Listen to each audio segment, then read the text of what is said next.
Hello साथीहरू, नमस्कार सबैजनालाई। आज चाहिँ हामी घुम्नको लागि चाहिँ उहाँ चाहिँ मेरो श्रीमान, उहाँ र म चाहिँ आज घुम्नको लागि गोटीचौर आएको छौँ। हामी बिहे गरेपछि फर्स्ट टाइम यसरी यो ठाउँमा आएको है घुम्न। हामी बुढाबुढी है, यी देख्न सक्नुहुन्छ। म हजुरहरूलाई यता यहाँको मनमोहक दृश्य यताबाट पनि तपाईँहरूलाई उ गरेर देखाइदिन्छु। हेर्न सक्नुहुन्छ साथीहरू, यहाँको मनमोहक दृश्य। आमामा यति रमाइलो, यति रमणीय ठाउँ छ। हेर्नु न, आकाश पनि कति राम्रो यहाँको त है साथीहरू। यो चौर पुरै चौरमा घोडा भेडाहरू गाईहरू उता चरिरहेछन्, देख्न सक्नुहुन्छ। यहाँ पिकनिक खाने मान्छे पनि एकदम धेरै आउँछन्। पिकनिक स्पोटहरू पनि छ यहाँ। उहाँ चाहिँ एकदम, मेरो श्रीमान चाहिँ एकदम लाज मान्ने के, भिडियो बनाऊँ फोटो खिचौँ भने चाहिँ फिटिक्कै नमान्ने खालको हुनुहुन्छ। त्यही भएर यहाँ उहाँ भागिहाल्नु भयो है। लजान कलरको विभिन्न रङको यी फुलहरू फुलिरहेछ।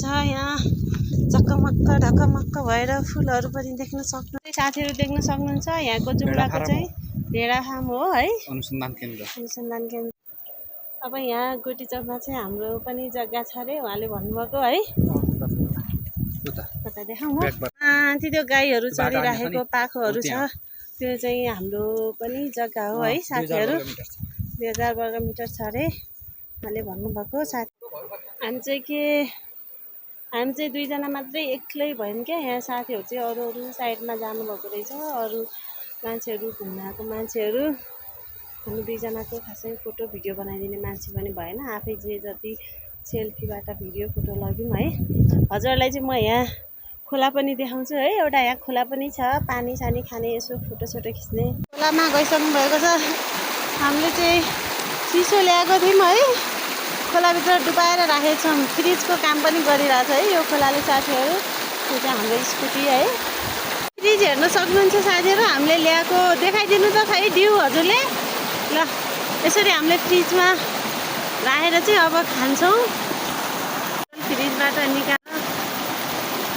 निकालेर खान चिसो भएको छ हो, चिसो भएको छ, एकदम धेरै चिसो भएको छ अरे साथीहरू। कस्तो चल बगेको, कति सफा पानीको खोला है। यस्तो खोलामा पानी हुन्छ हाम्रो त्यहाँ नुनको लागि।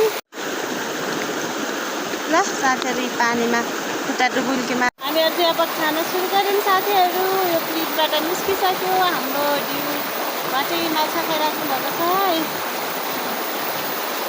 बाई बाई साथीहरू, अर्को भिडियोमा भेटौँ ल।